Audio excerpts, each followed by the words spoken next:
Hi hello friends, welcome to Sam creations. ఇప్పుడు ప్రయాగరాజ్లో కుంభమేళా నడుస్తుంది కదా. అసలు కుంభమేళా అంటే ఏమిటి?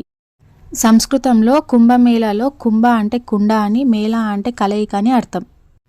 పురాణాల ప్రకారం ఒక కుండలోని అమృతం కోసం దేవతలు రాక్షసుల మధ్య జగడం నెలకొంది. ఈ పెనుగులాటలో 4 చుక్కల అమృతం ఒలిక్కిపోయి భూమి మీద ప్రయాగరాజ్, హరిద్వార్, ఉజ్జయిని, నాసిక్ ప్రాంతాల్లో పడింది.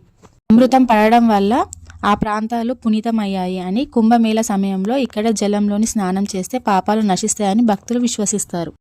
ఈ కుంభమేళాలు అనేవి ప్రయాగ్రాజ్, హరిద్వార్, ఉజ్జయిని, నాసిక్ ప్రాంతాలలో నిర్వహిస్తారు.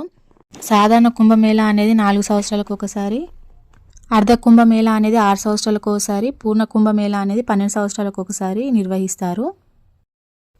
ఇలా 12 పూర్ణ కుంభమేళాలు పూర్తయిన తర్వాతనే మహాకుంభమేళా అనేది జరుగుతుంది. ఇప్పుడు జరిగేది 144 సంవత్సరాలకు